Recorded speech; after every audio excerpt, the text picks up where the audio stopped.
1st, he will be duty bound to begin to spend from the budget of 2026.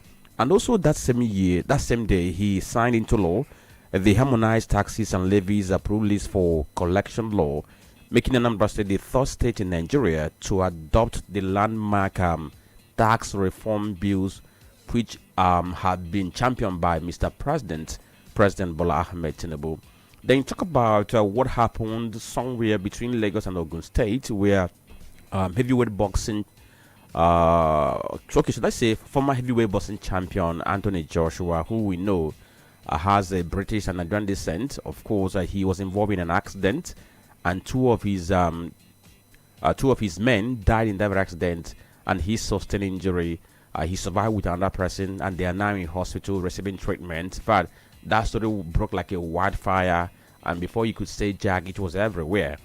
And yesterday, I saw a statement which was made by the Minister of Aviation, Festus Keyamo, where he said somebody has finally accepted to become the Vice President.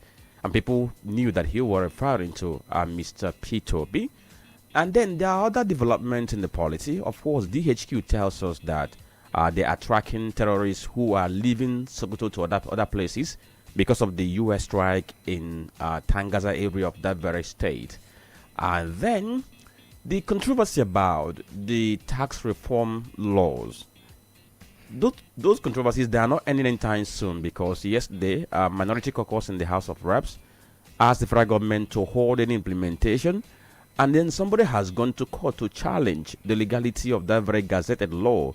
So if eventually is going to begin, if eventually government is going to begin implementation by January 1st, matter of time is going to tell whether that is going to happen or not.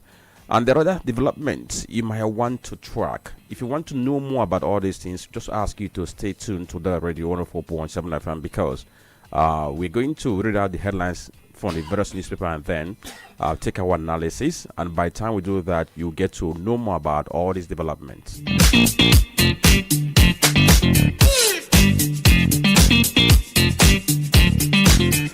Okay, so this morning we're going to quickly run through 5 newspapers, and we begin with the headlines we have on the Guardian newspaper. Guardian has a big advertorial, and it has the picture of Dangote, Aliko Dangote, where he is holding pump dispenser in his hands, and the title says "Person of the Year 2025." If you want to know more about that, you can read that very advertorial to understand why he's the Person of the Year 2025. Then above the nameplate of Guardian newspaper, this headline says, despite gains, CSOs raise sovereignty fears over Tinubu's silence on U.S. strike. The story is on page 8 of Guardian newspaper. Legal challenge threatens new tax regime ahead of January 1st, 2026 takeoff. The story is on page 6, and of course the picture of the chairman of the Presidential Task Force on Tax Reform, Oyedele, is beside that very story. Then somewhere down the front page of the paper, you see the headline that says speed, wrongful overtaking blamed as Anthony Joshua survives auto crash. The story is on page 8. National Grid recovers from 231.50 megawatts power generation drop. The story is on page 3 rather. We learned that the National Grid collapsed yesterday, but I think it will recover late in the evening, and that's why many of us have electricity in our homes as we speak. Over to Vanguard newspaper.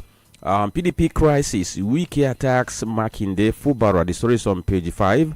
A House rider says Makinde lied that I'm holding PDP for Tinubu. Fubara has no political structure going to APC. Adds governor's defection belated. PDP fumes over claims of non-existence of PDP in River State. Of course, yesterday we told you that Wike was going to have a media chat, end of the year media chat, scheduled for 10 a.m. yesterday, and it happened. And this morning, you can see the outcome of that very media chat in various newspapers with different headlines. Then above the nameplate of Vanguard, assault, Pedro Baseki narrates ordeal as amnesty, PDP, others demand justice. Page 6, Tony, I don't know if you saw the video of how Don Pedro Baseki was disgraced, how he was attacked, assaulted, and stripped naked. and taken to the palace of Oba Benin. And some persons were saying that they did that because he was in enmity with Oba, and they brought him for restitution. I don't know why people will resort to that kind of barbaric action in 21st century Nigeria. Then, other headline says electricity nationwide blackout as grid collapses. Check page 25. Femi Otedola sells majority stake in Geregu Power in $750 million deal. The story is on page 25. And I learned that the new power company that took over is known as a Manpower Generating Company, and it's been linked to former governor of Zamfara State, Abdulaziz Yari. I think they paid up to 1 trillion naira for them to be able to acquire that.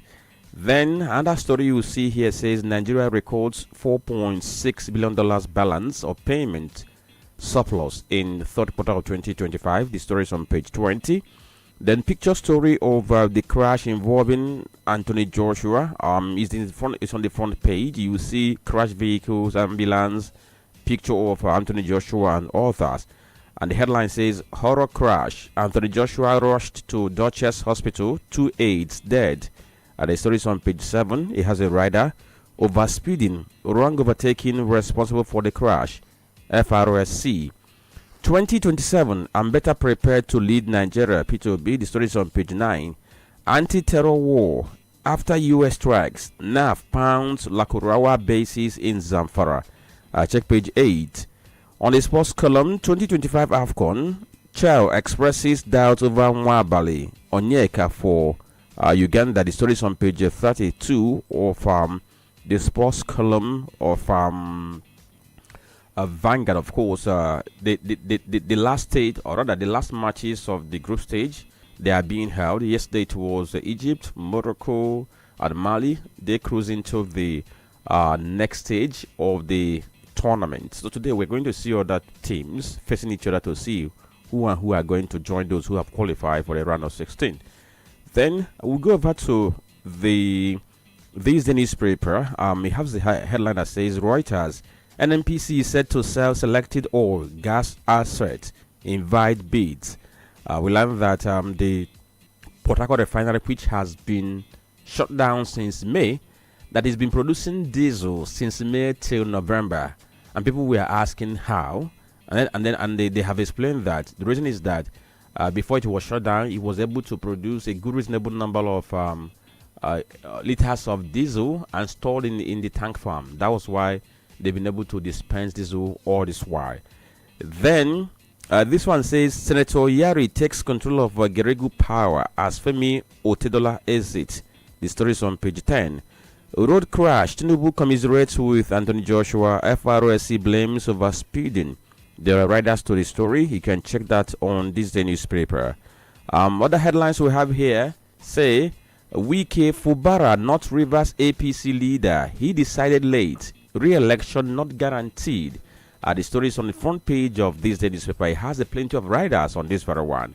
Then you see a picture story of Anthony Joshua, where he was caught up in the average accident, and the headline says Joshua escaped death by a whisker. That's what you're going to see on the front page of this day newspaper. And we cross over to the Punch. Punch says U.S. airstrikes. DHQ steps up watch on fleeing terrorists. The story is on page 2. It has a rider. ISR monitoring ISWAP members' movement.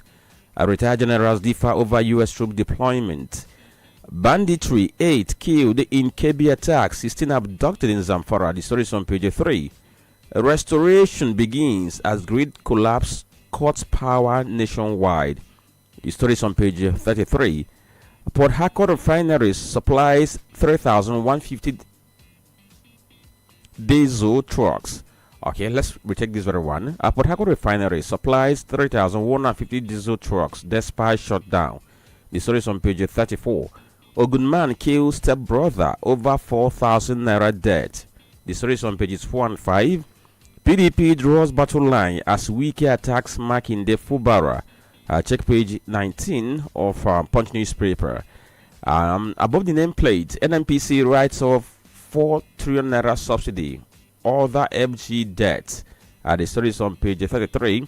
It seems like I can't because yesterday what we read was that federal government wrote off some debt owed by NNPC, and this very morning it's NNPC writing off debt owned by the federal government. Fatal crash. Tinubu Atiku, others condole with Joshua. He has a rider ex-world boxing champion in stable condition, says Ogun government. The story is on page 40 of the Punch newspaper. And the last headline we have here, or rather the last paper we have here, says NAF airstrikes kill terrorists in Zamfara. The story is on page 3. He has a rider, EIDs, other weapons destroyed. Udala sells majority stake in Geregu for $750 million. The story is on page 7. NNPCL seeks funding to complete AKK gas pipeline. I check page 7. Ekiti 2026, INEC omits PDP from governorship candidates list. The story is on page 28. This is one of the consequences of the leadership crisis in PDP, because yesterday INEC published the names of candidates for the election. I think about 13 political parties were published, but conspicuously the name of the PDP was missing. No thanks to the leadership crisis that they are having. Makinde destabilizing PDP for selfish reasons, says Wike. Minister accuses Fubara of reneging on agreement. That's the writer to that very story. Then tax laws won't push up airfares. Oyedele dismisses Onyema's claims. Boxing icon Anthony Joshua stable after fatal car crash. You see the story on the front page, and then the final story we have here says Kano Governor Yusuf's planned defection to APC unsettles NMPP. The story is on page 2 of Nation newspaper, and I must ask, those the defection is trying to unsettle, didn't they know that it's going to happen? Because all this while that Abba Yusuf has been praising Mr. President, saying all good things about him, and talking about how they can align to do things. Didn't they know that a day like this is going to come? So these are the headlines we had this very morning from the front pages of these papers we have brought to you. Next is going to be our analysis. Stay with us.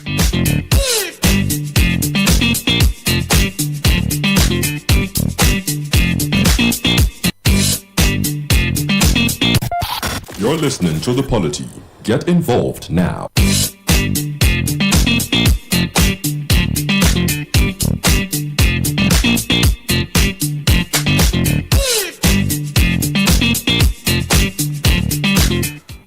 Thank you for staying tuned to the Radio 104.7 FM. Of course, you are listening to The Polity. My name is Franklin Ebekanda. I'm with Dr. Tony Olisambeki this very morning for this very conversation. Lots of headlines on the various newspapers, and we have to quickly look at what seems to be getting the much attention now in Nigeria. It's about the tax reform laws which were passed by the National Assembly, and it was gazetted by the executive, or by the executive, and published.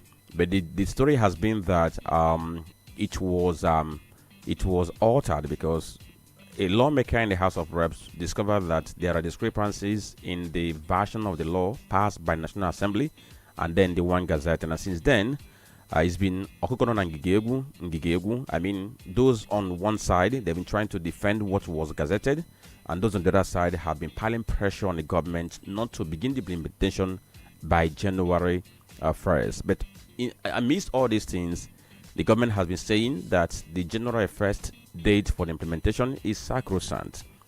And as it stands now, more pressure are coming up because yesterday we saw more opposition growing because the minority caucus of the House of Reps and National Association of Nigerian Students demanded an immediate suspension of their rollout, while a Federal Capital Territory High Court ordered accelerated hearing in a suit challenging the authenticity and proposed commencement of the legislation on January 1st, 2026. So, Tony, two things now. More opposition to the implementation of the tax laws by January 1st, and then a court case.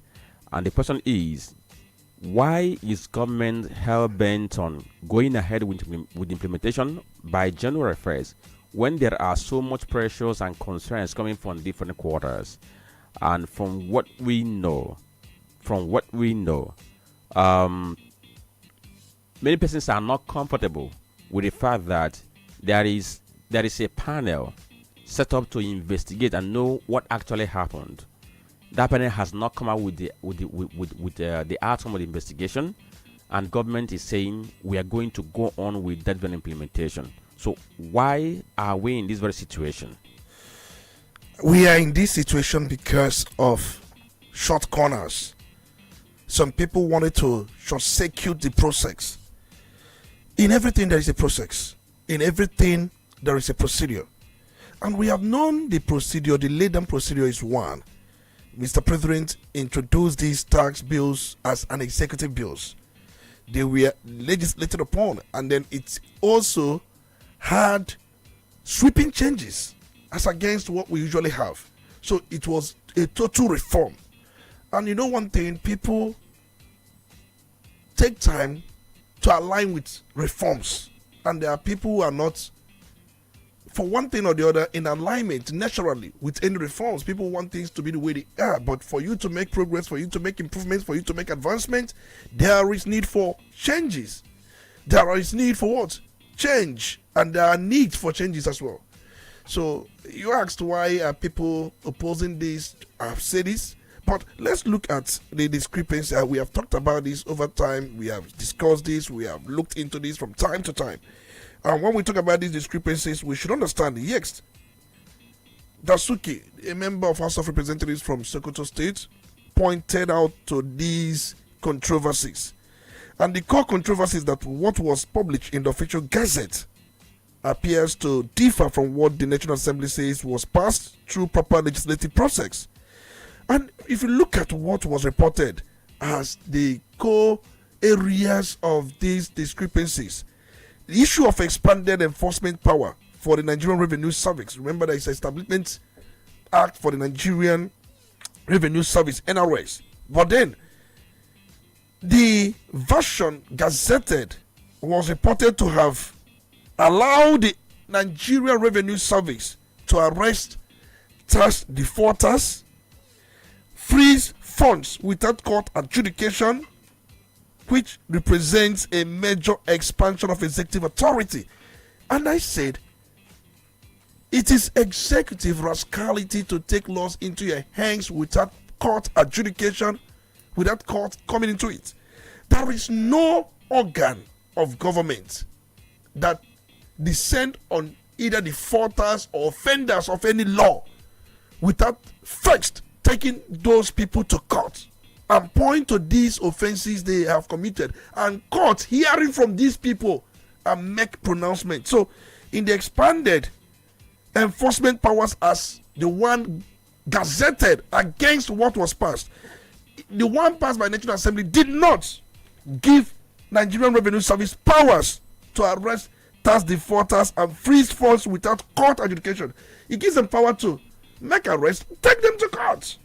So that is one of the major discrepancies. If you look at the second discrepancy we talked about the last time, because we have said this over time, the issue of alleged reduction of reporting requirements from 50 million to 25 million for individuals, and also from 250 million to 100 million for corporations, potentially broadening compliance obligation unexpectedly.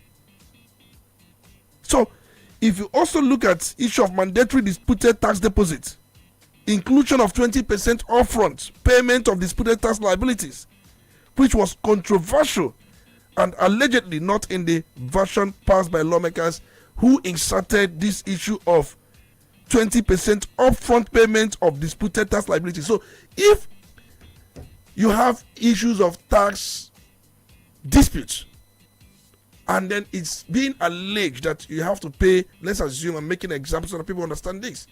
Let's assume you are asked to pay 20 million as a tax for your company in a year, and you are disputing that from your profit and loss account, and then also things you have prepared. That's not true. So they included that you must pay 20% upfront of this disputed amount while the issue is ongoing. So, and 20%, if you're asked to pay 20 million, you have to pay 20% of 20 million while the disputation is on. Somebody included this. It was not part of the thing that was passed. Now, there are so many of them. You know, these things that have been pointed out based on what Abdul Samad Dasuki said For now, we can say that they are in the realm of allegation. Let's put it that very way.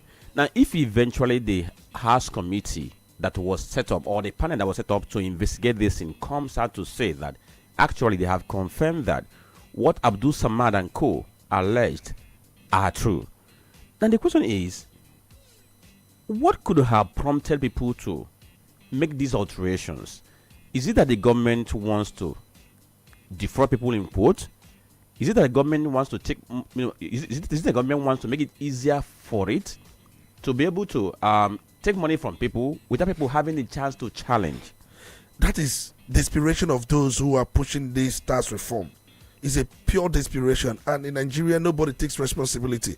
And I've said, if I were the president, I will constitute a committee. National Assembly are doing their own. We want to know those from the presidency who prohibited these tax reform laws, who prohibited it to the point that they inserted obnoxious provisions never legislated upon. It's criminality. It's criminality because you have the mandate to gazette something. Gazetting means, does it mean alteration?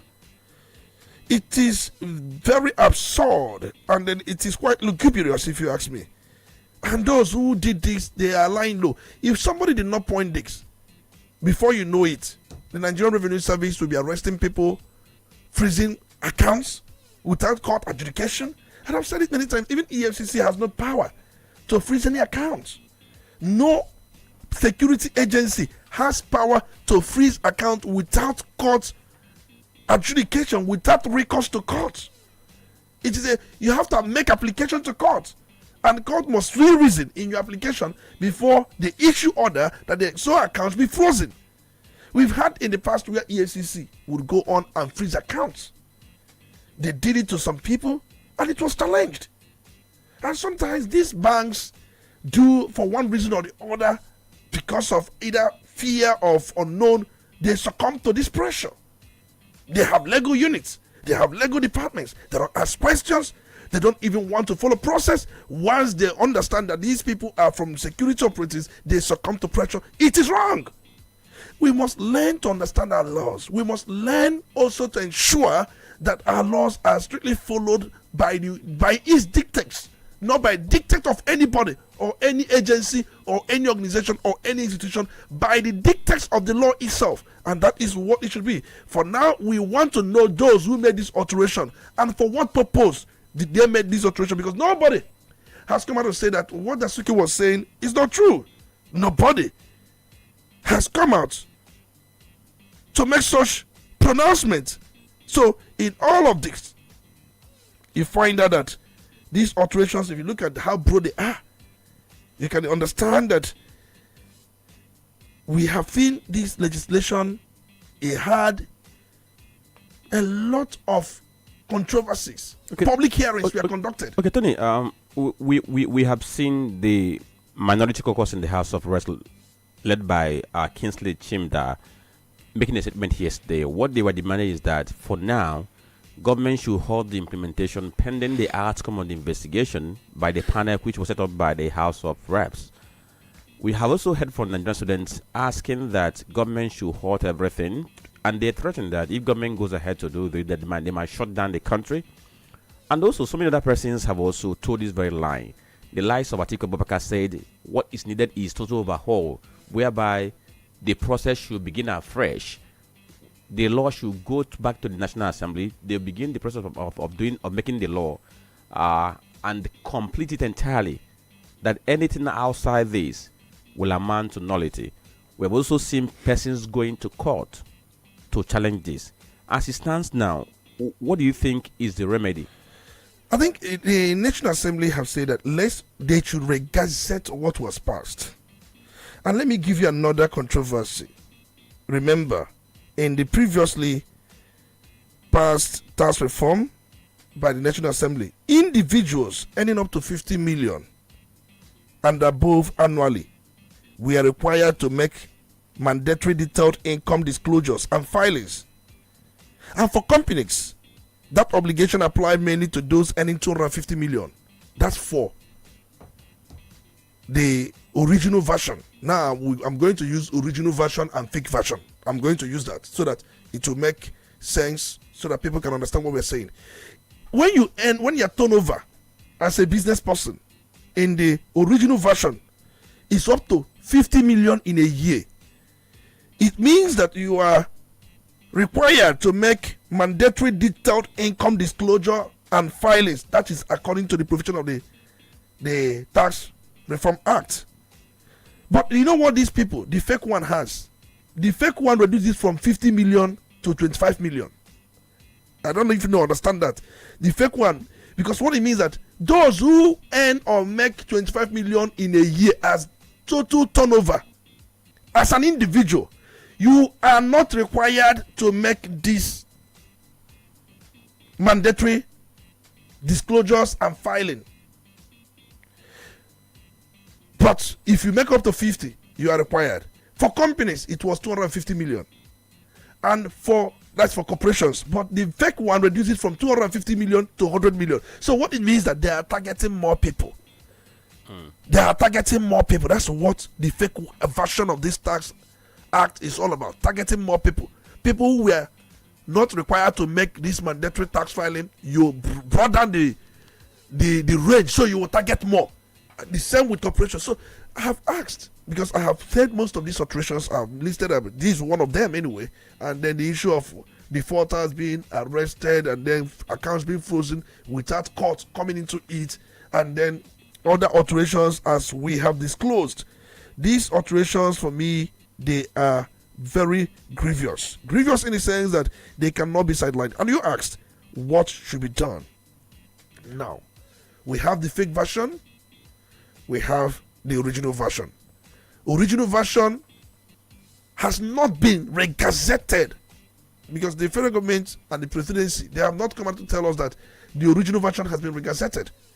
So if they regazette original version, they must make public withdrawal of the fake version, so that Nigerians will know which one they are dealing with. And the investigation should also go on, because the idea of the investigation is that we must know who did what they did and for what purpose they did what they did. That is true. What should be done is the taking effect of this act on January 1st may not be feasible, because the fake version has not been publicly withdrawn and the original version has not been publicly or regazetted as it were. So which one are we dealing with now? So from the look of things, we don't have any law before us until the one legislated by National Assembly is regazetted, the fake one withdrawn. We can begin. Then investigation can go on while we begin, because we are talking about revenue of the government for government to work. So I'm of the opinion is that let these two things happen: withdrawal of the fake version, regazetting of the original version.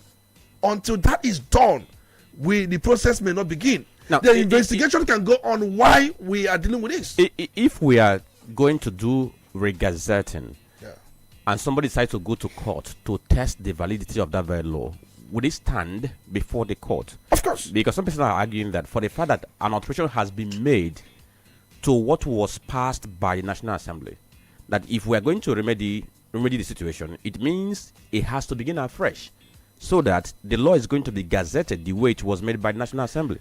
The person who is going to court has locus, because if he's a taxpayer, he's affected. So he has locus. Whoever that goes to court to challenge this must be a taxpayer and must have his state certificates. So he has a locus. So if he goes to court to challenge the validity of the fake version, because the fake version has no validity, if you ask me. It has no validity. But if he goes to court, because why he's challenging the fake version, they may bring in the original version. So the issue now becomes, you are dealing with fake one, but they have original one. So it depends on the prayers he's making, because if the person is asking that the original version should be suspended, or you can't suspend the law. No court will allow you to suspend the law, especially when it is well and legitimately passed. No court will tell you to suspend the law. But if he goes to court on the fake version, the court will strike that fake version because it did not follow proper proper procedure. and then what was passed was not what was gazetted. So court may strike that one out. But if court strikes that one out, what about the original one that will be regazetted? So it will be difficult for the court. I don't want to preempt what is going to happen, but it will be difficult for the court to say, do not regazette. No court will stop any organ of government from doing its work. Court will wait for you to finish your work and then look into what you did, whether it was in accordance with the extant laws. So if something is still in incumbency, I think if something is still on, if something is still going on, and you rush to court to stop it, you are asking the court to stop that organ of government from executing its work. And for me, it makes no sense. Court will only allow them to finish whatever they are doing. When you bring them to the court will look at the process, the procedure through which they arrive at what they arrive, whether it was right or wrong, and make pronouncements. Okay, so like I would told you that as it stands now, that the incorporated trustees of the African Initiative Against Abuse of Public Trust has filed a case in court against the federal government, the president, the AGF, the president of the Senate, the Speaker of the House of Reps, and the National Assembly. And in this very action, the plaintiff is challenging what he described as discrepancies in the new tax laws, and is asking the court to hold the implementation pending the determination of the substantive suit. And they're also asking the court to accelerate hearing on the substantive suit so that the case is going to be decided on time to know whether government should go ahead to implement the law or not. Then let's talk about the concerns which have been expressed by airline operators. 2 days ago, the CEO of Air Peace was on TV where he talked about the possibility that airfare could rise up to 1 million naira if government begins to implement the new tax law. And after he made that very TV appearance, of course, yesterday, the chairman of the presidential task force on the new law, I'm talking about Udala, he made some explanation saying that what Air Peace chairman talked about is false. He said that even if the airlines are going to begin to pay VAT of 7.5%, that the increment is going to have on airfare is not going to be as significant as Ali Onyema said. He gave an instance with maybe an airfare of 350,000 naira, saying that if that comes into place, of course, an airfare of 350,000 naira can go up to 375,000 naira. So, Tony, this issue of airlines expressing concern about this very tax law, and their concern is that it's going to push up further the airfare which Nigerians are already complaining about. So let's look at this scenario. Do you think that the airline operators are being sincere with their projections, or they're trying to hide under the new tax law to push up airfares, and they have a buffer for themselves against condemnations which have been coming from different people? I think it is neither here nor there. The most important thing is to understand the taxes they pay and possibly what they would also pay by the time the new tax laws take effect.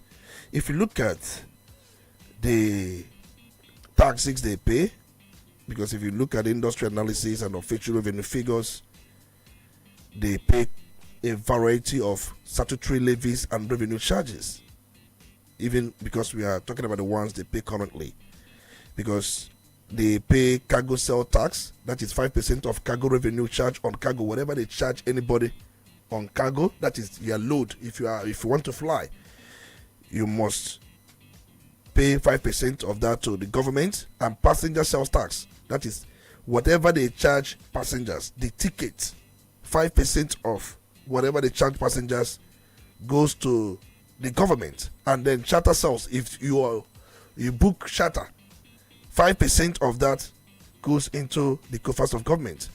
And also there's what we call the passenger service charge. That is flat rate. It's typically around 3,000 or thereabouts. So that is for sales, that's ticket sales, passenger and cargo. But they now pay company income tax, that is CIT, which is about 30% of profit tax on airline companies or detailed accounts. So whatever profit they make in a year, they pay 30% of that profit to the government. And also they also pay custom import duties. With the import aircraft, engines, spare parts, that one is just applied generally for those who make importations, and they also for fuel tax, and then also the even state inland revenue taxes, because most of these airlines, they make stops in some states, so they pay inland revenue to some of the states. So that is what they pay now. Now let's make comparison of what is expected of them in this new tax regime. Then the VAT, because definitely you talked about VAT. VAT is also on the other side. We know what VAT is all about. So the VAT now, they will pay 7.5%. And the burden is not on the airline, because now No, it's going to be shifted to the passengers. Definitely. Remember, VAT apply to aviation goods and services, including aircraft engines and other these things, but they will pay this, but then just like you said, the burden will be shifted to the passengers. So, but the new reform creates VAT neutrality by allowing airlines to recover or claim input VAT on goods services they purchase, which can also reduce net VAT cost. It's important. So if you look at what Oyedele was actually speaking, you find out that airline or APs may be trying to hide under a cover to make undue and then untoward price incrementation. So the withholding tax on aircraft leases, of course, before now, airline operators paid 10% on withholding tax on aircraft leases, which could also amount to millions on large leases and all that. But under the new law, it has been removed or made subject to much lower regulated rates. So APs is not talking about this issue of withholding tax on leases, which was also withdrawn. It was there before. You can't concentrate on one, forgetting the other. It was there on the one we are using now. But as far as this new one that's going to take place, it was actually, carefully, removed according to the tax committee and as passed by the National Assembly. So in all of this, we also look at the corporate income tax. Airline, remember, now they are paying 30% as corporate income tax, CIT, on taxable profit. But under the new law, the tax framework allow reduction of CIT towards 25%. So you also look at CIT paid now and the one that will be paid by the time the new tax law gets or takes effect. So there's also a reduction. So you can't just leverage on VAT, which has incrementation, and forget CIT and also withholding taxes on leases. There are other ones that had their reductions. So you cannot hide under this new tax law to make unfair price increments. So we are monitoring every situation, explaining to the people what is involved.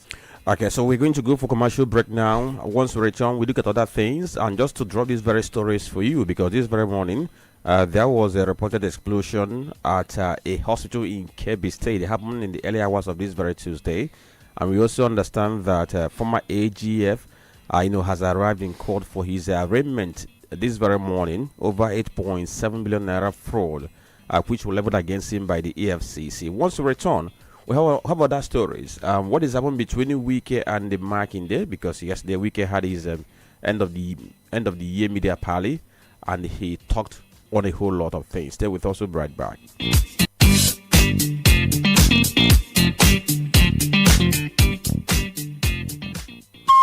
Udala Radio, 104.7 FM.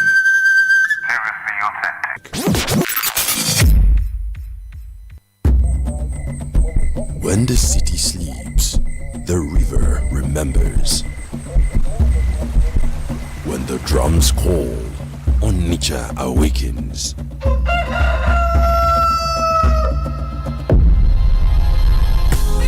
This December, the call grows louder as Udala Radio joins forces with the Golibe Festival 2025.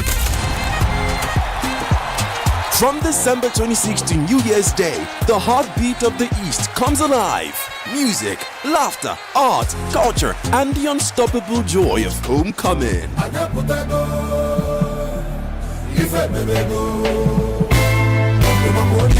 Golibe! This year promises more energy, more color, more connection. A festival for every proud son and daughter of Igbo land.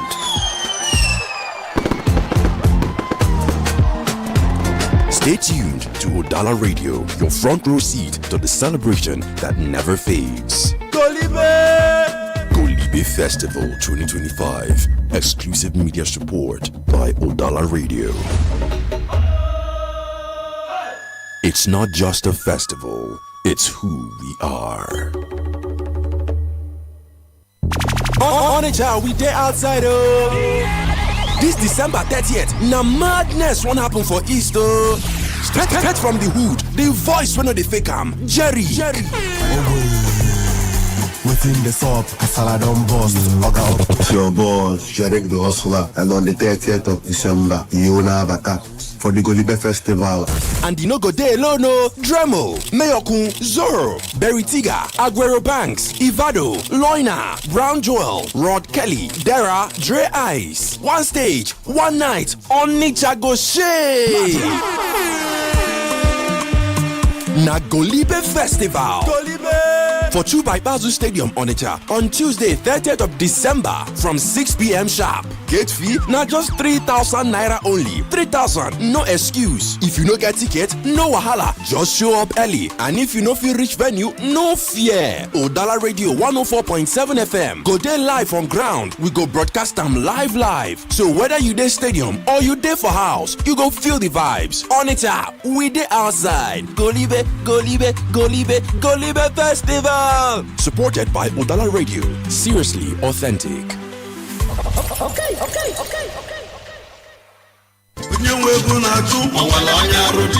Listen, country people, sudden death full everywhere nowadays due to ignorance. Oh yes, now make Dr. Gospower Idimogo, President and National Coordinator Anti-Drug Abuse Movement, come naked for grounds where say enough is enough. Time don't reach to begin liberate and stop all this mess, stubborn disease. Then when no green man and woman drink water, keep cup. The Anti-Drug Abuse Health Education Program on radio, now to save people life and wipe out all those androgenic and nosocomial chronic diseases them from person body system, either communicable or non-communicable, associated with drug abuse and infection resistance, leading to electromagnetic forces where they scatter brain. They cause organ system failure like liver function, kidney, heart, lungs, ulcer wound, and hypertension, to blood lumen blockage. So always join the Anti-Drug Abuse Health Education Program on radio, coordinated by Dr. Gospower Idimogo, Medical Director, Sunshine Integrated Hospital, Onitsha. Phone 08033206819 or WhatsApp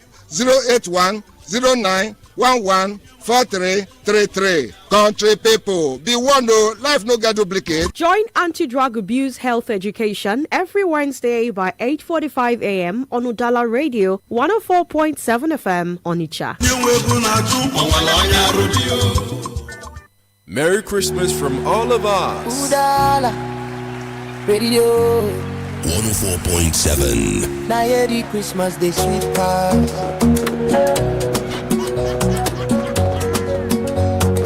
Let's go. Bells they ring for the street tonight. Children they dance under Christmas light. Mama they cook jollof, aroma they rise. Yeah. Now for they smile, joyfully miles. No they for body love they warm. Afro be breathing, happiness don't come. Oh. From Onitsha city to every home. Now celebrate shine food is on. It's a Udala Christmas. Oh. Everybody gather make we jollof. It's a Udala Christmas. Oh. Turn up the music, make it go.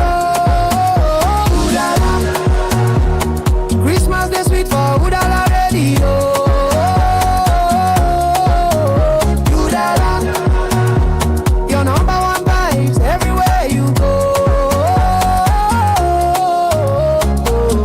Up the tree, let it shine, let it shine. Love for the season, make we share, make we bind. From morning to night, Udala hold you tight. Now Christmas magic, pure delight. Udala, Udala, Christmas day sweet, oh Udala, Udala, feel the beat, oh.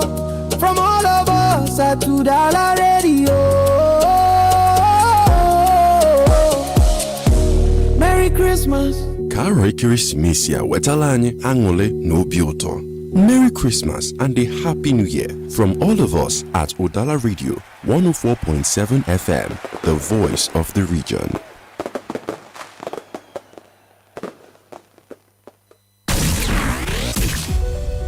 As the year draws to a close, we pause not just as a radio station, but as a grateful partner to say thank you.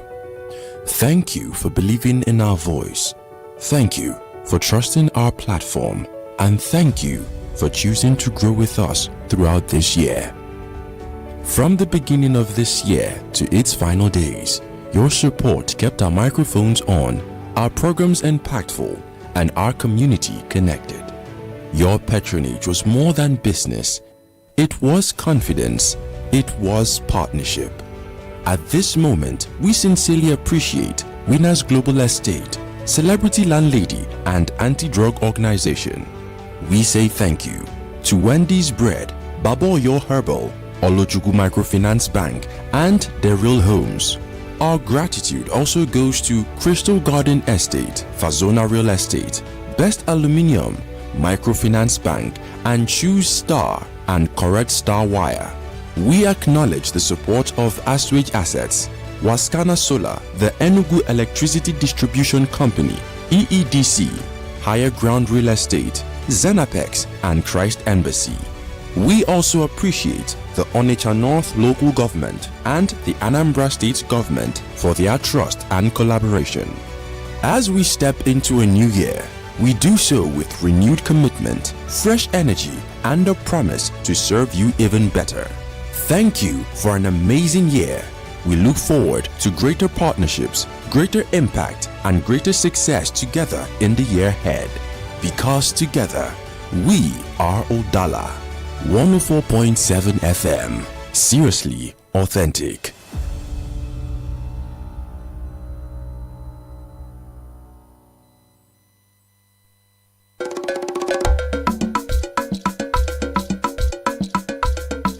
Udala Radio 104.7 FM. Seriously authentic.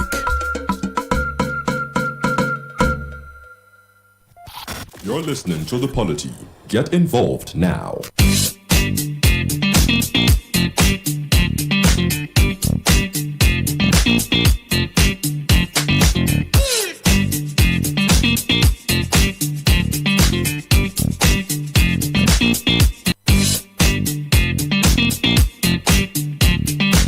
Okay, so thank you for staying tuned to Udala Radio 104.7 FM. It's 9 minutes past 10 a.m. and we are bringing you issues emanating from various newspapers this very morning.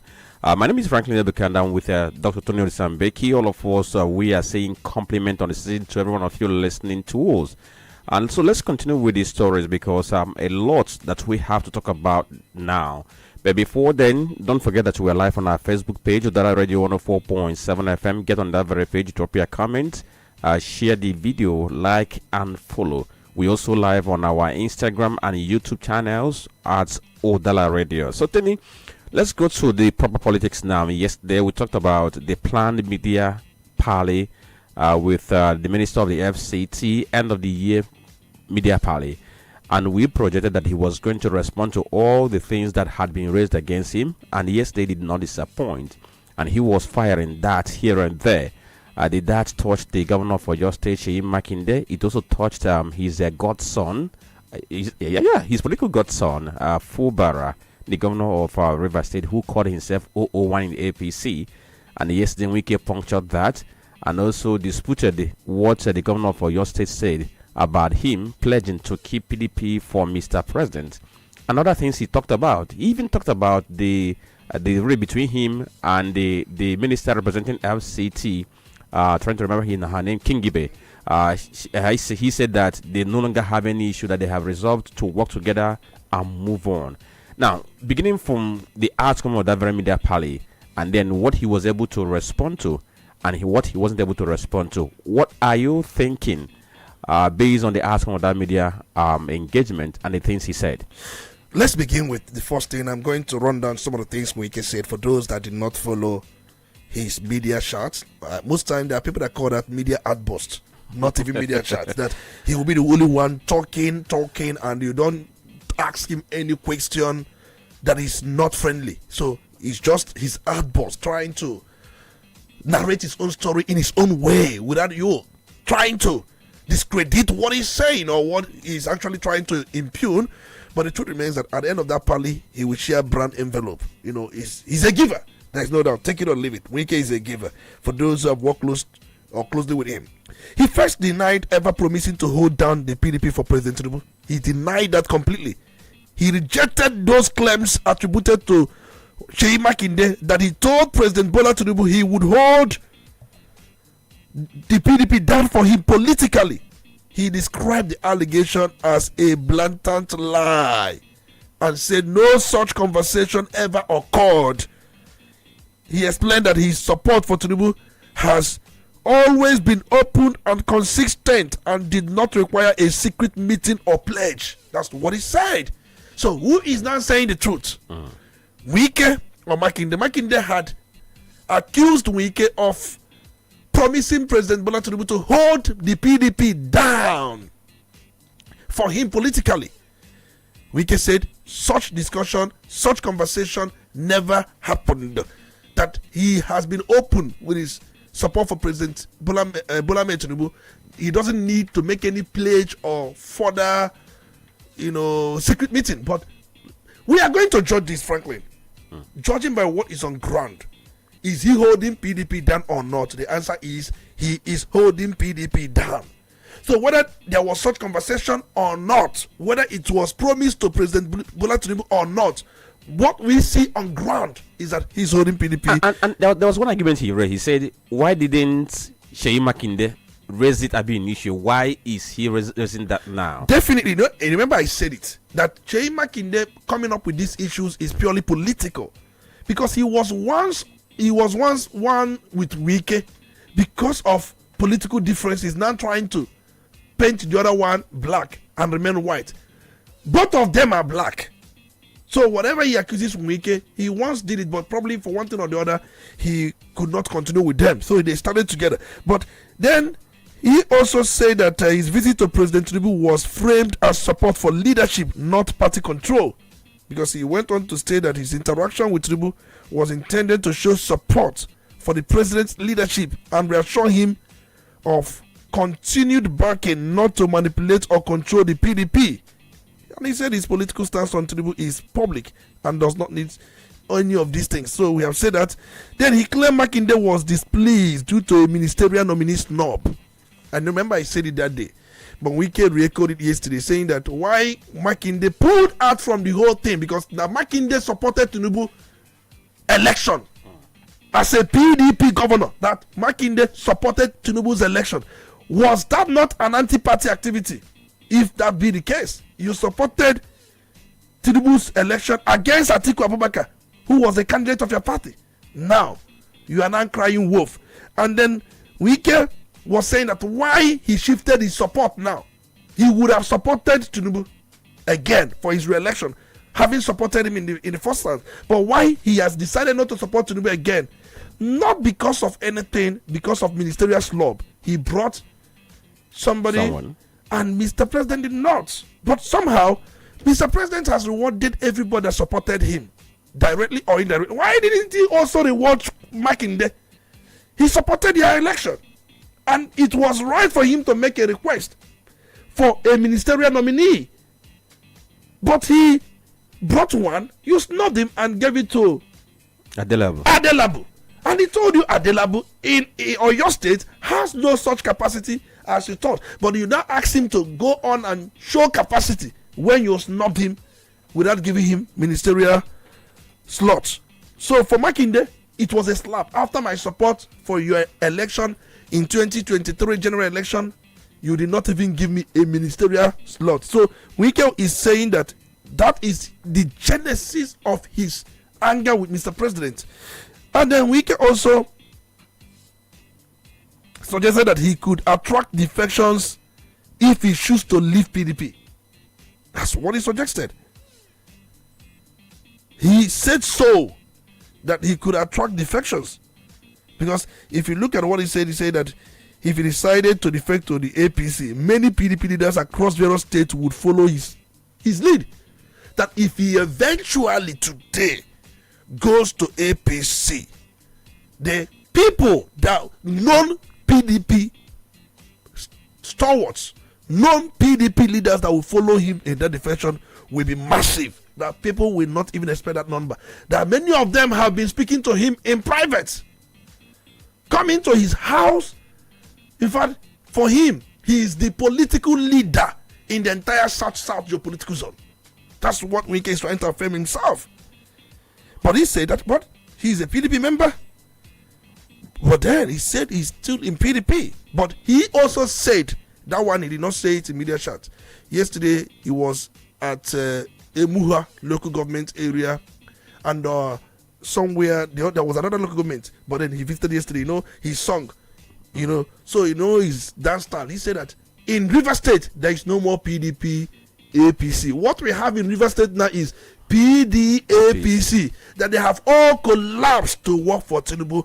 So what it means that PDP and APC only exist in names, but they are together. I've not seen this in the history of our politics, where two political parties have become one. So Wike has married both PDP and APC. They have become husband and wife in River State. So I don't know, he presided over their marriage. He was the presiding priest of that very marriage. On whose altar? At his own altar.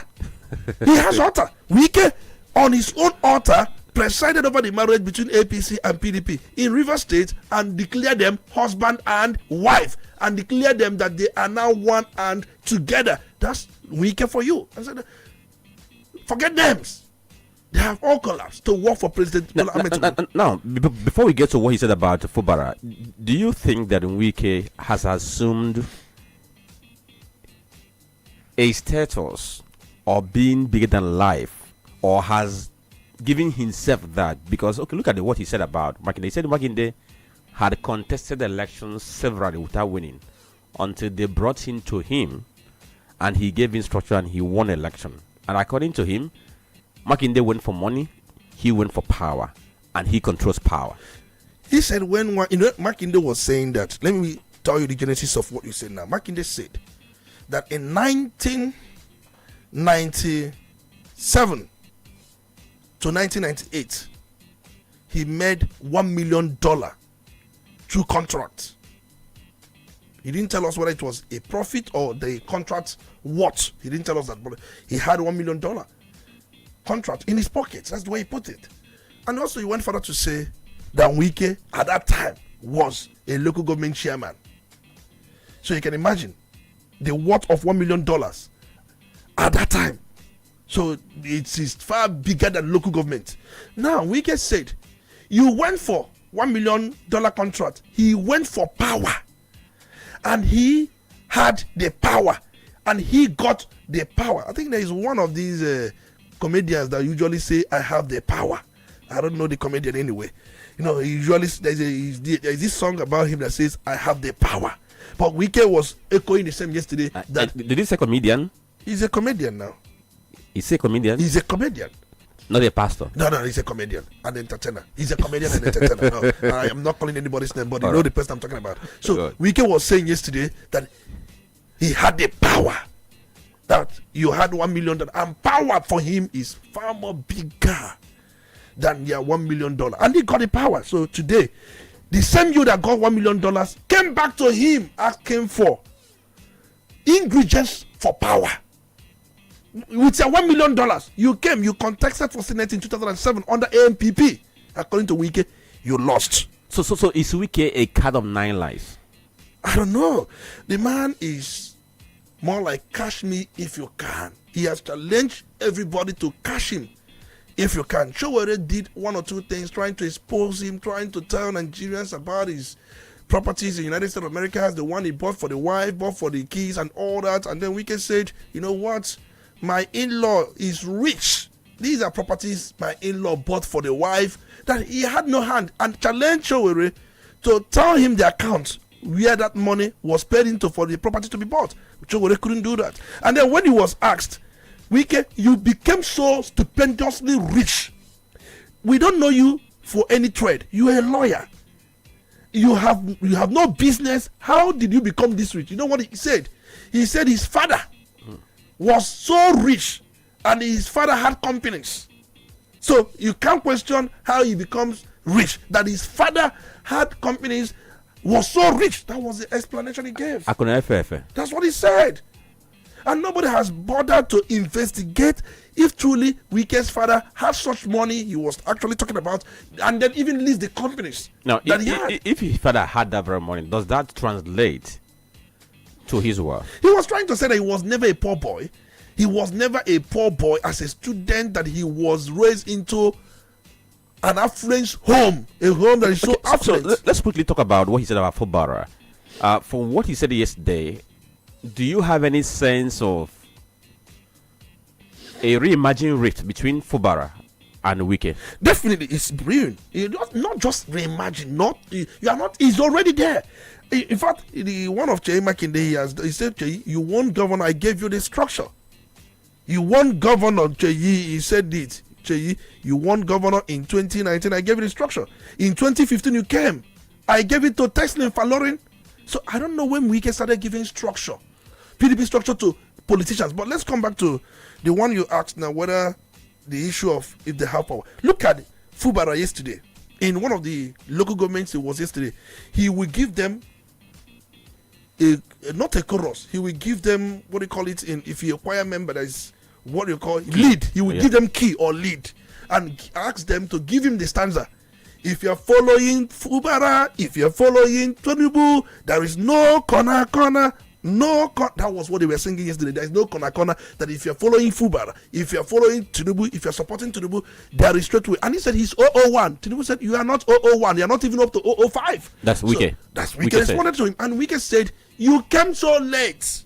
You defected to PDP with which structure? Sorry, to APC with which structure? You came in without any structure that is in control of APC structure, PDP structure. That if you defect and want to take leadership or take over the structure, you must come with a structure. Which structure did you come with? So the issue now, if you look at what is playing out now, is it right to say that it could be about who becomes the leader of APC in River State? It is about agreement. He was saying agreement is agreement, yo.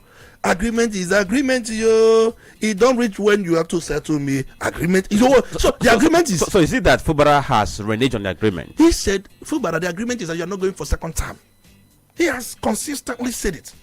The agreement, you will serve out your first term and leave. And Wike is positioning Martin Amerula, the speaker, to take over from Fubara. You know that speaker has been so loyal to Wike. He has played every role, every script Wike has handed over to him.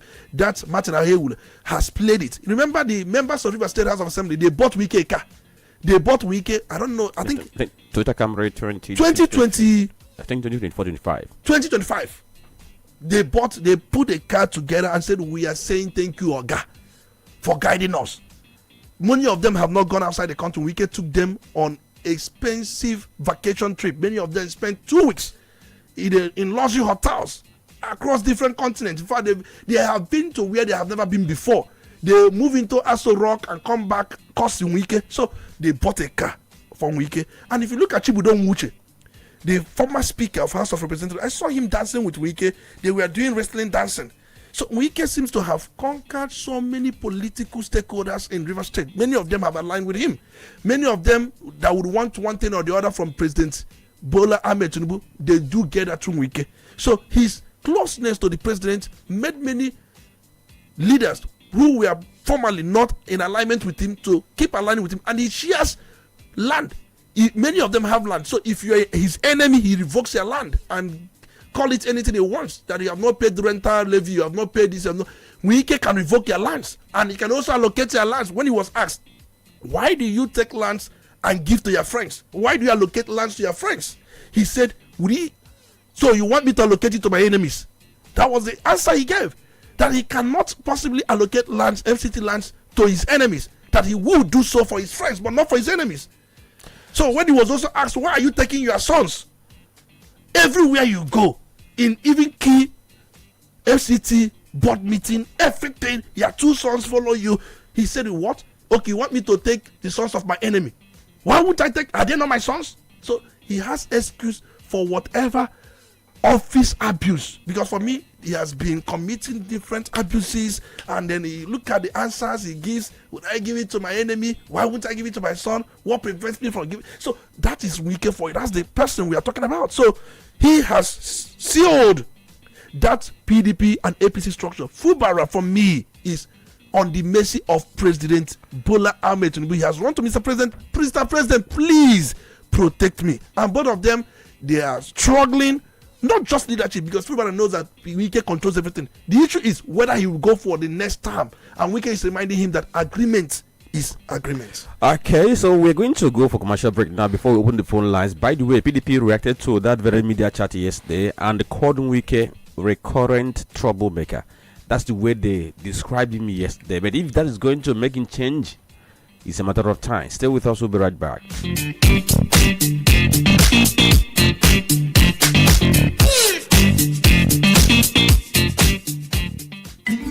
Gwam gwam gwam gwam, ihe si na ọbụghị naanị ya mụtara nwa a na-apịwa ọnụ. Udala Udala. Ika nọkwa na Udala Radio 104.7 FM. Emetụkwa n'igwe radio aka.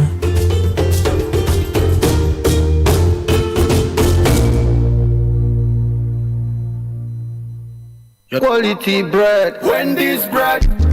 For your family breakfast, Wendy's bread.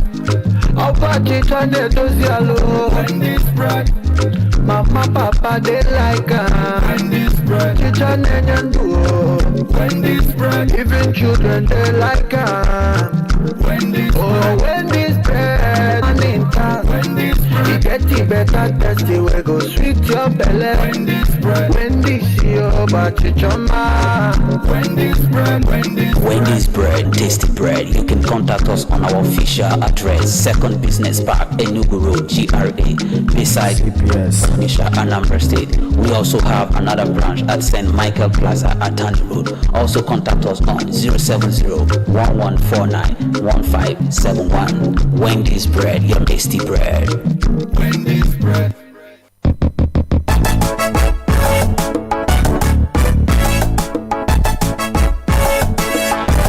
When you think of roofing, think of strength. When you think of durability, think of beauty. And when you think of all three combined, think Best Aluminium MFG Limited. At Best Aluminium, we don't just manufacture roofing sheets. We create protection, comfort, and style for your home and business. Whether you're building from scratch or repairing an old roof, we have exactly what you need. Our products include stone-coated roofing sheets, aluminum roofing sheets, and colored roofing sheets. But that's not all. We also offer residential and commercial roofing services, roof repairs, gutters, emergency roofing services, and even durable cookwares that bring quality to your kitchen. Visit us today at 30/32 Anyika Street, Awada Obosi, Anambra State, or call us right now on 0806-416-2374 or 0706-059-6203. With Best Aluminium, you're investing in peace of mind, in beauty, and in the future of your home. Because when it comes to roofing, the best choice is always Best Aluminium MFG Limited. Tomorrow's technology today. Anambra, are you ready? Yes, sir. Only December is happening. Something special they happen. Music, culture, and pure Anambra vibes. Anambra Mega Jazz 2.0. Our own son, pride of the East, the music maestro himself, Flavor Nabania. Ijele Africa, the king of high life, they call Moka live. Yes, sir. Live and direct.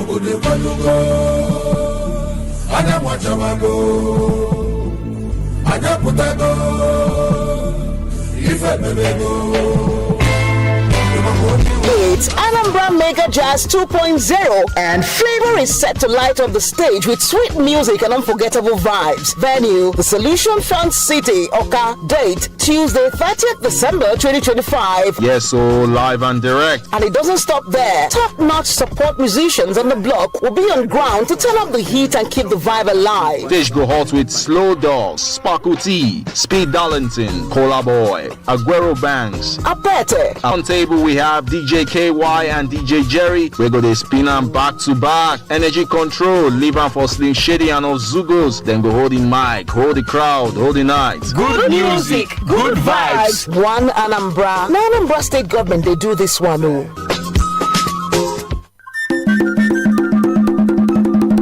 Public notice. The governor of Anambra State, Professor Charles Chukwuma Soludo, CFR, has set up an ESCO committee for the recovery of all government land at Otumoye Creek, Onitsha, in Onitsha South local government area of Anambra State. All persons purportedly laying claim to all those parcels or plots of land located at Otumoye Creek, Onitsha, are by this notice requested to submit the following documents to the Office of the Commissioner for Lands. 1. Allocation letter. 2. Certificate of occupancy. 3. Building plan approval. And 4. Any other relevant documents conferring ownership of such plots of land to the individual. All documents are to be submitted in 2 sets within 14 working days from the date this notice was first published. No submission will be received or attended to after the expiration of the said 14 working days. Signed, Mrs. Nkiru Mokwe, Esquire, Permanent Secretary for Commissioner for Lands.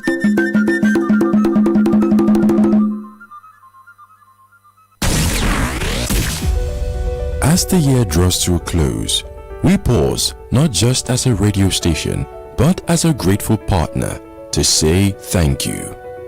Thank you for believing in our voice.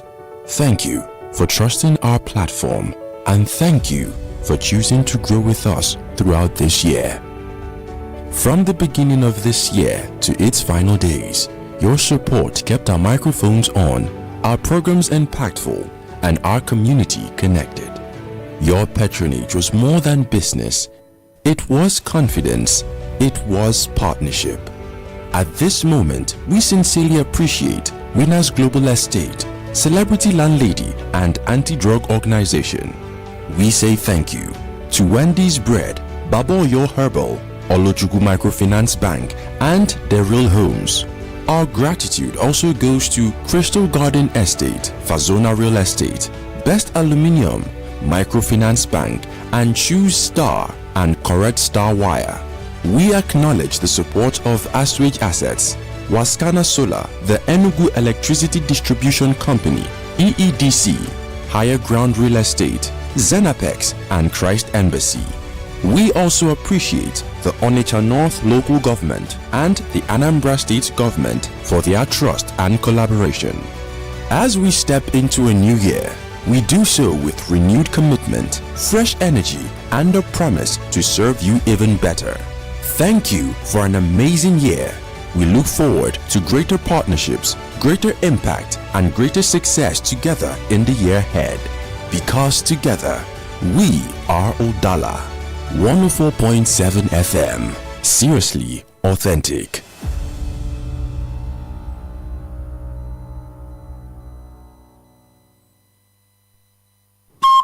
Udala Radio, 104.7 FM.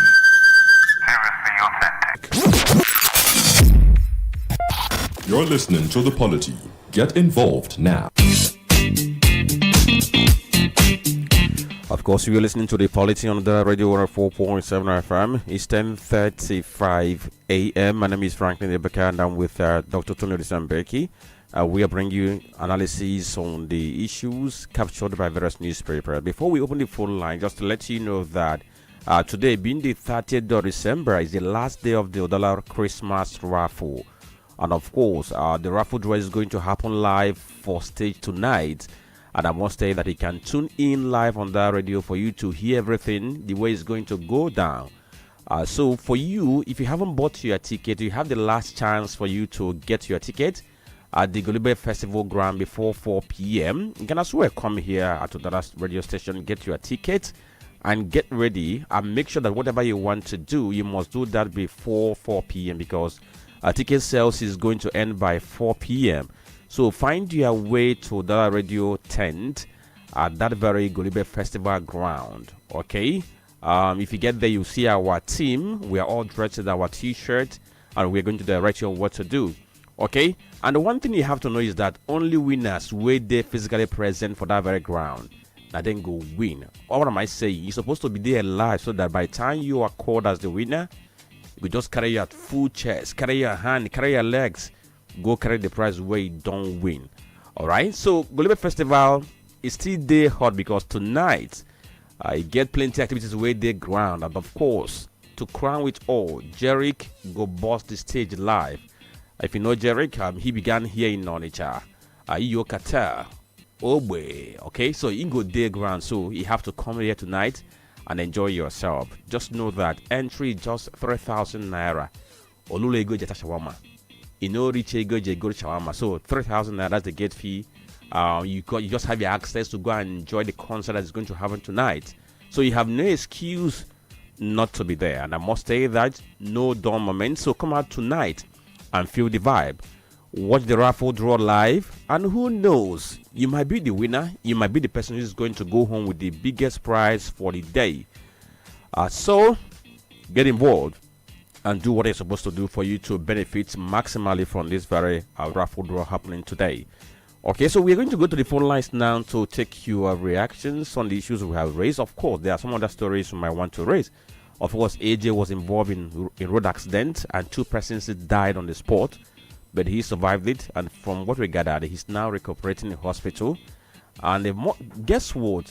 Every government of Nigeria, federal government and state government, we are responsive to the fate of AJ. Ogun State government, Lagos State government, federal government, all of them, they were running helter-skelter to ensure that he gets the best and the maximum health care. And somebody somewhere might ask, do we do this to the common man in Nigeria? Is it because he's a celebrity and the war superstar? 0803-221-6973 or 0803-827-6694. Let's get to talk. Good morning. Hello? Good morning. Good morning. Yes, good morning. Good morning, your name? Hello, can you hear me? Yeah. What did you say is your name? Okay, go on, Jide. Okay. We say at the burden is safe and small God. I understand. This man, I don't know what he's feeling like. I don't know what he's calling himself. Understand? The truth is that one day, all this is just straight. He's making himself irrelevant. He's not making himself irrelevant at all.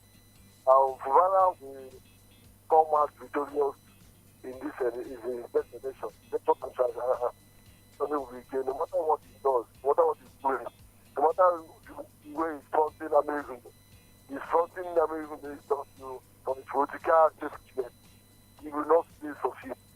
You understand? I know that he's fronting everything to fight Udala. He just fight Udala, but Udala will come out serious. That's my opinion this morning. Thank you. Okay. Thank you, Jide, for calling from War. Good morning.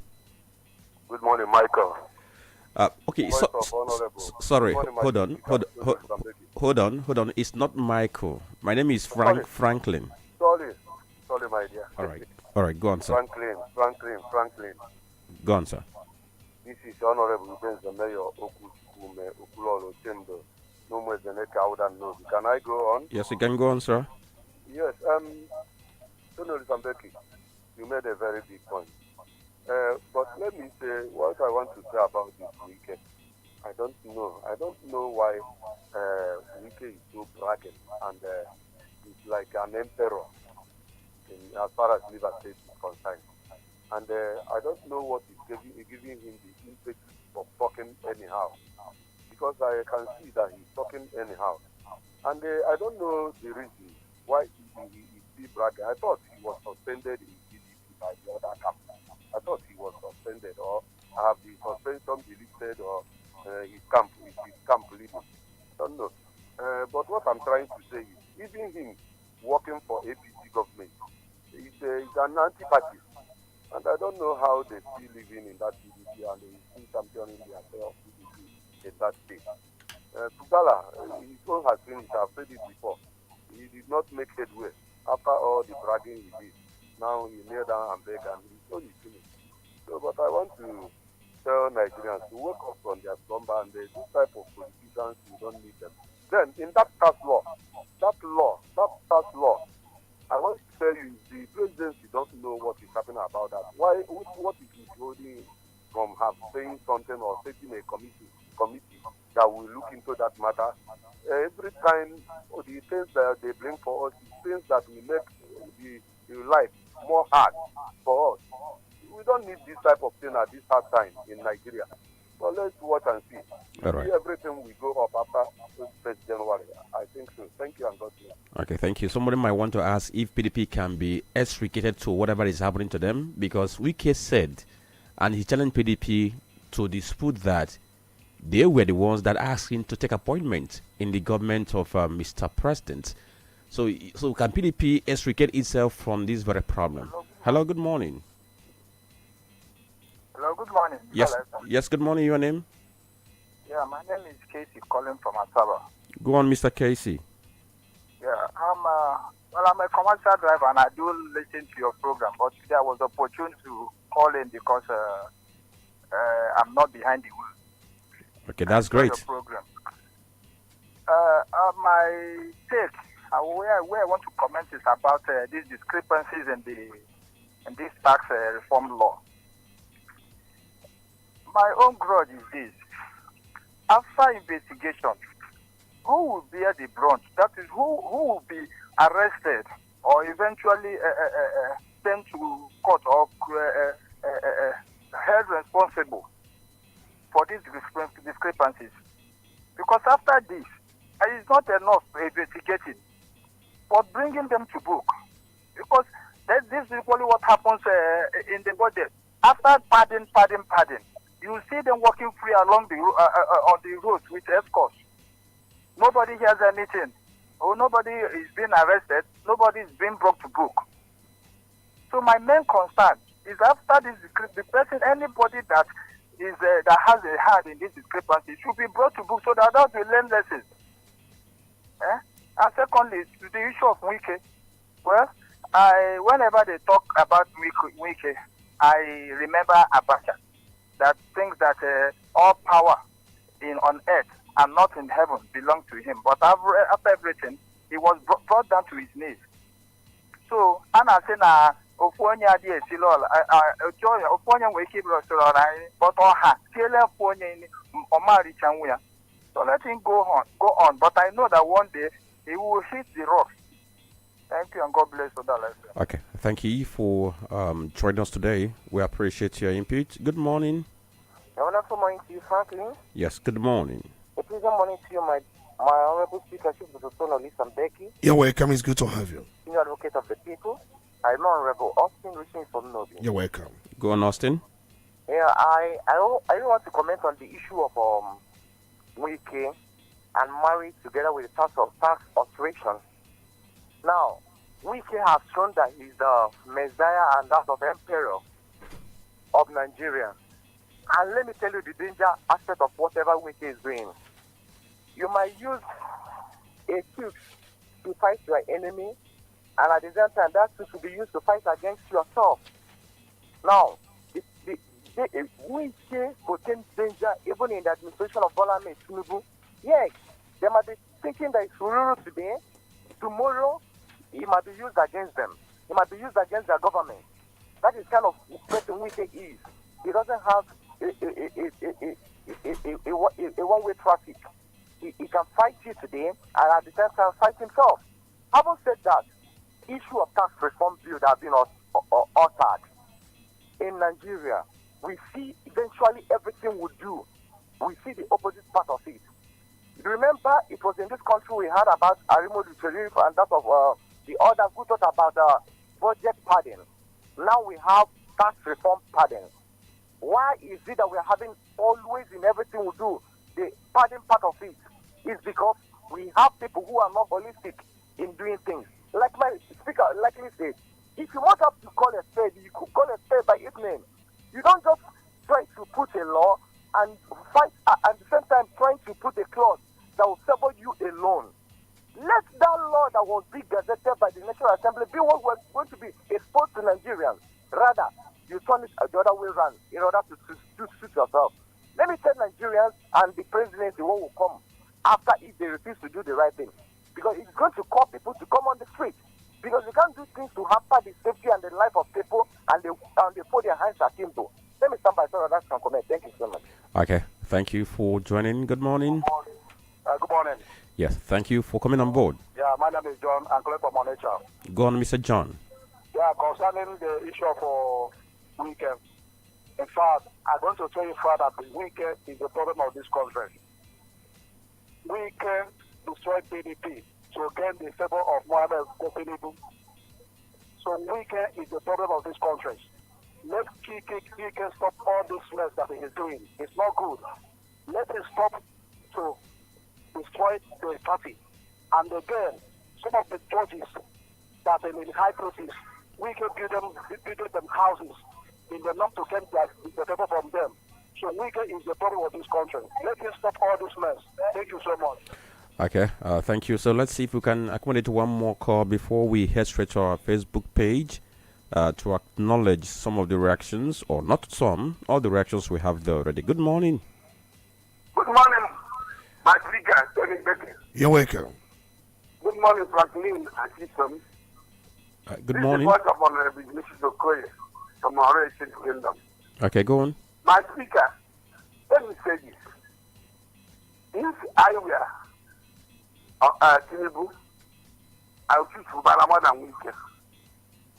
Weekend has made many enemies to himself.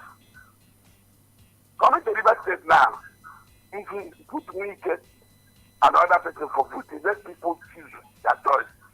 They will not choose Weekend. They don't have the choose Fubara. So, you even know what he's doing. By aligning with Weekend and aligning with Fubara.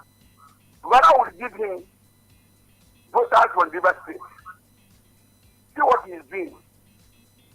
Fubara, I think he gave how many thousands for the workers. He's a governor. The power is in his hand. Weekend is dwindling. I'm telling you honestly.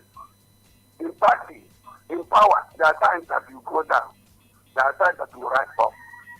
Let us watch out what is happening in River State. It's very interesting. Thank you, my speaker. I'm done. Okay, all right, thank you. So let's go to our Facebook page and take some reactions before we get to wrap up the conversation this very morning. We have a couple of reactions here, and we are going to begin with the post which was made by Mazinwore Chikwadorosinachi. He says to me, what dramatic Wike did yesterday was not a media chat, rather it was just an opportunity for him to showcase his might and create more issues and hatred against those he claims to be his enemies. And he said something I'm not going to say here, all right? Okay, thank you for posting all the way from FM Onitsha. And Zechuk says, Udala always keeping me in one place from 9:15 a.m. to 11 a.m. You guys are too much when it comes to political updates and analysis. Tony Disambeki, you are an emperor of the political airwaves. Please, Tony, how can I contact you privately? Okay. And he says, frankly, asking the right questions. Brother, you are blessed. Okay, thank you, Zechuk's freelance journalist from Orifte. Thank you for the incomings.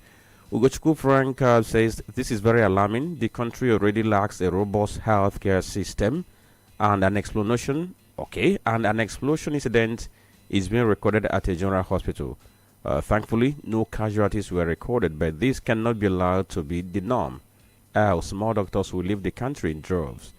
And the Modum Dominic is watching from Japan. Thank you for watching. Imai Dema, thank you for following us. And Ugochukwu Frank says Wiki and Makinde should resolve their differences privately instead of this ongoing public mudslinging exercise between them.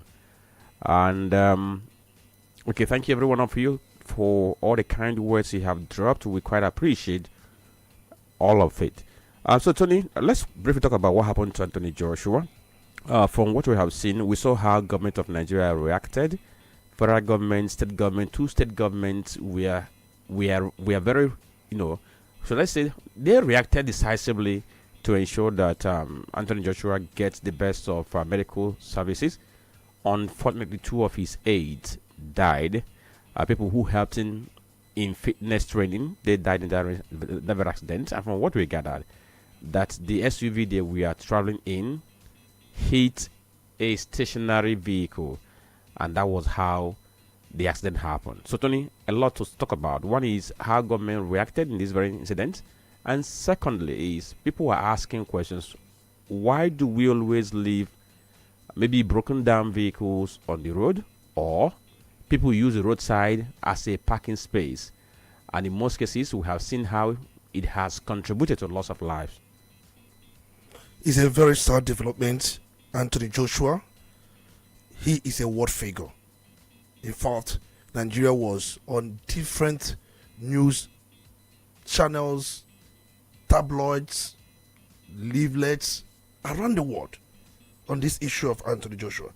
If I open a lot of them yesterday, each one you open, Anthony Joshua, CNN, Anthony Joshua, Force, Anthony Joshua, Reuters, everywhere. These are international news outlets. They had this story about Anthony Joshua. So Nigeria came on, and then he died. I mean, of course, we saw what happened. It was in Ogun State.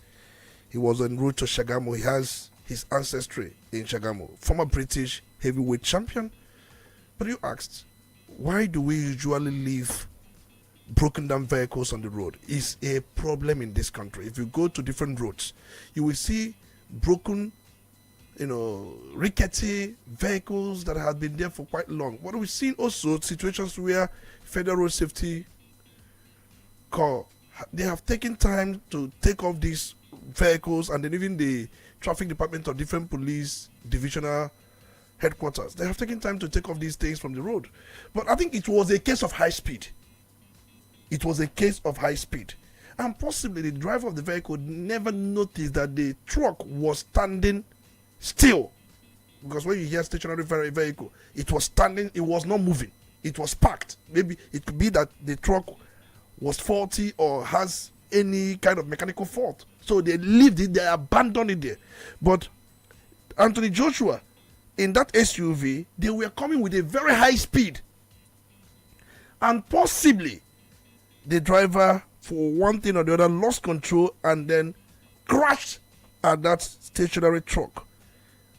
Two persons, just like we are told, died immediately.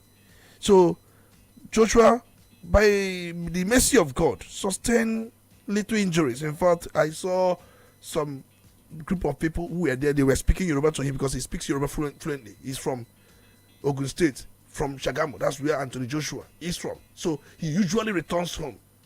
So he doesn't play with his home, his ancestors. He does not play with those things. But it happened that he comes quietly, but he was everywhere. We thank God for his life, and we also pray for the repose of the souls of those who died. Because if you look at it, we just finished, watching his wrestling bout. Yes, against Jake Paul. Yes, where he on the 6th round knockout victory over that Jake Paul in Miami. That was December 19. In fact, I saw that. I was so happy.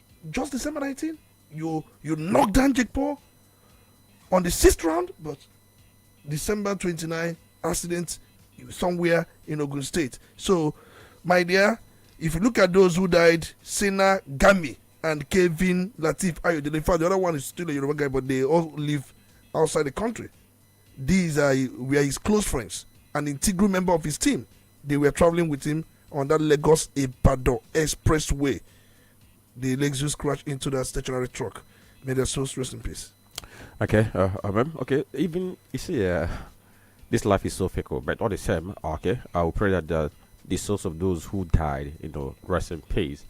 Okay, so we have to wrap up this very show at this point. I mean, before we go, just to let you know about the Udala Christmas raffle draw that is going to happen today. Today being the 30th December is the last day of the Udala Christmas raffle. We told you that it's going to happen today, and it's happening. That raffle draw will happen live for stage tonight, and you can tune in to listen live as it's being done. You can still buy your ticket last minute at the Golibe Festival ground before 4 p.m.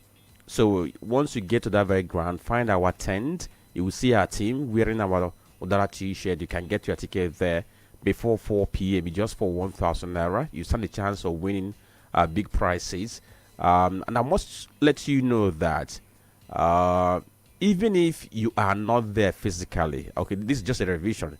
If you're not there physically, once you win, we must surely contact you, of course. So your prize must surely get to you. If you win and you are not there physically present, your prize must surely get to you, because call is going to be made to you to notify you that you have won, and arrangements are going to be made to ensure that your prize is delivered to you. So what are you waiting for? If you have not gotten your ticket, got your ticket now before 4 p.m.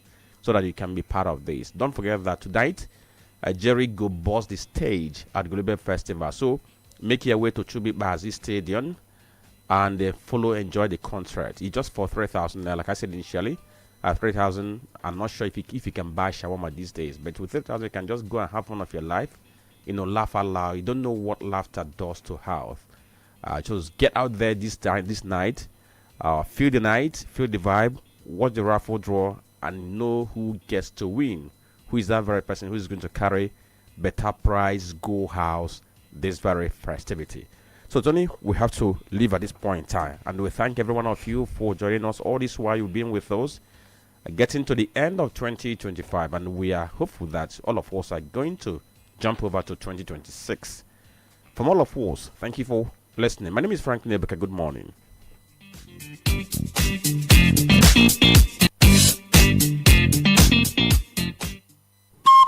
Udala Radio.